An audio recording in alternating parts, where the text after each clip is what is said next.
Profesor, dhe të ndalemi pak në fund të intervistës tek protesta në Shkup. Protesta ku studentët shqiptarë do ta mbajnë edhe ditën e sotme, është protesta e dytë pas një muaji e pak ditë për provimet në gjuhën shqipe. Ka një ligj atje kushtetuar, marrëveshja e orit dhe gjithçka që lëndët e mësimit do jepen edhe në shqip. Shqipja është gjuhë zyrtare, ndërkohë që ka lindur ngërçi tek provimet përfundimtare, të cilat jepen maqedonisht. E kanë kërkuar disa herë studentët shqiptar, por kanë rënë mbesh të shurdhër. Si e shihni këtë protestë dhe sa rrezikshme është për shkallëzuar në protesta etnike pastaj? Shiko, rreziku i përshkallëzimit ekziston për shkak edhe të një arsye të thjeshtë. Ky është interesi i Serbisë.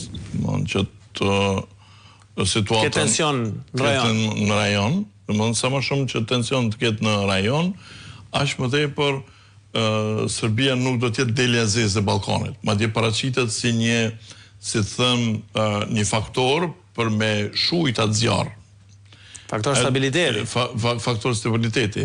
Sa më shumë që do të ketë destabilitet në Ballkan, për të është më e favorshme në mënyrën se si është duke bërë aktualisht politika. Pra thotë nuk jemi ne të vetmit. Po, ja, edhe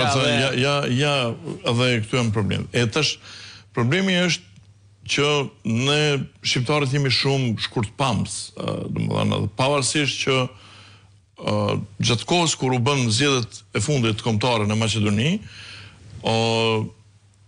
unë insistoja që shqiptarët nuk duhet të vënë kandidat për president, sepse nuk duhet të bësh hapin që nuk mund ta kapërdish.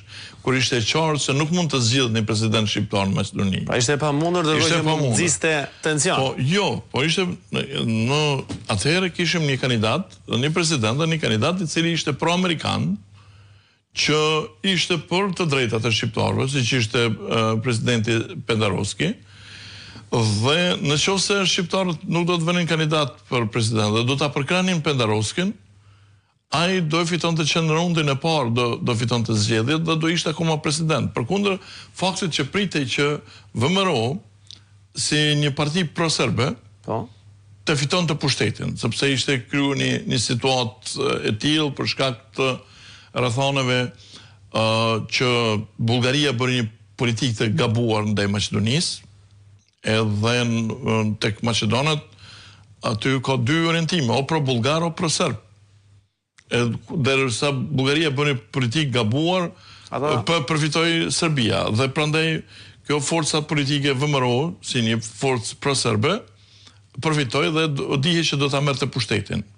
Por shqiptarët do të kishin një mekanizëm frenues për të mos i lënduar të drejtat e tyre, duke pasur të paktën presidentin e Maqedonisë si garancë për të drejtat e tyre. Por shqiptarët shkuan me kandidaturë. Po, por shqiptarët shkuan me kandidaturë dhe duhet ta them këtë se më qenë se përmenda që VMRO tani është parti pro-serb. Në fakt ajo ka lindë si parti pro-bullgare. LSDM-ja që ka trashëguar Partinë Komuniste si parti pro-serbe, por në ndërkohë domethënë ndryshuan rolet kur kjo VMRO ishte në pushtet, domethënë u bën ndryshime dhe erdhi ky Gruevski si pro-serb dhe pro-rus. Raporte shumë edhe me Serbinë. Edhe kështu që ata e fituan, e morën këtë VMRO-n e morën serbët, në ndërkohë që LSDM-ja pastaj natyrshëm ngeli si një parti më pro-bullgar. Pra do të bëjnë kujdes shqiptarët me kërkesat e tyre dhe të jenë sa më, sepse kjo është një drejtë legjitime. Por, edhe tani natyrshme që pritet, domethënë kur ke një parti pro-serbe në pushtet, kur ke një presidente po ashtu pro-serbe, që do të do të kufizohen të drejtat dhe tash do të luftosh për të drejtat të cilat i ke pasur të garantuara. Kjo është çfarë do duhet të bëjnë. Natyrisht që do duhet tani më mirë vonë se kur jemi disi viktim po të veprimeve tona. Po kjo është viktim, kjo është budallëk, domethënë i veprimeve të mëparshme të klasës.